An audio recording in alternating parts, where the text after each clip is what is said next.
The questions that we're working with in this video are called vector style problems. A canoeist paddles due north for a distance of 5.5 kilometres before turning and paddling a further 6.2 kilometres on bearing north 28 west.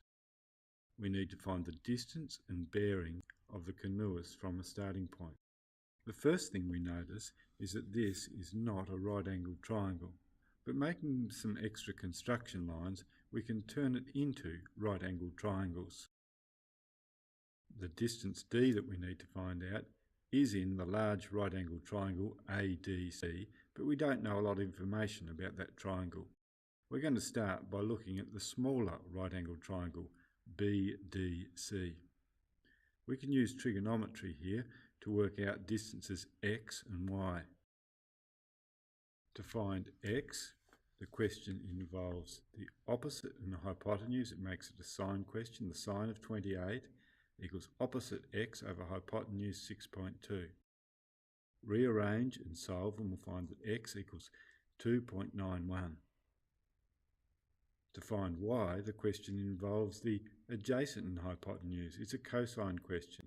The cosine of 28 equals the adjacent y over hypotenuse 6.2.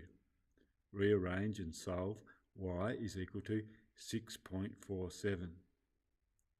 Now we can turn our attention to the large right-angled triangle to work out d.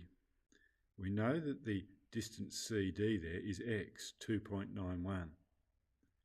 And we can work out the distance from A to D because we know the distance y is equal to 6.47. If that's added on to the initial 5.5, we'll have the total distance from A to D equals 11.97.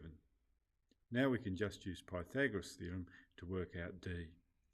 D is the hypotenuse, so D squared equals 11.97 squared plus 2.91 squared. D is equal to 12.32. Finally, we have to find the bearing of the canoeist from her starting point. This means we are standing at the starting point. We have to find the bearing to her. That'll be given by angle theta in the diagram. To find theta, once again we're looking at that large right-angled triangle ADC, and we can say that tan of angle theta equals opposite 2.91 over adjacent 11.97. That'll give us that theta equals 13 degrees 40 minutes. The bearing is from the north, rotate 13 degrees 40 minutes towards the west.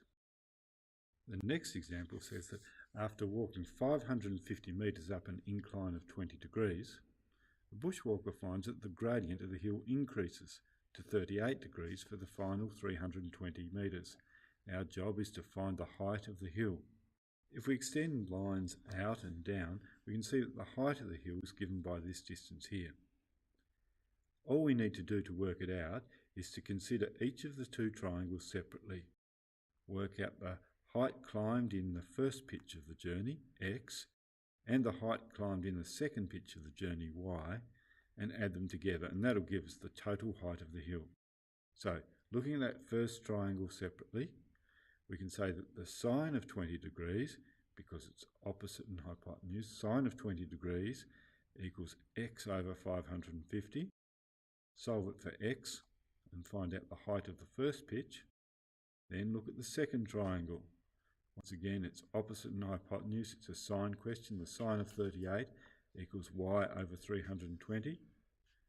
Transpose it and solve it for y, and we have the height of the second pitch. The total height of the hill can be found by adding together x and y. The height is 385.12 metres.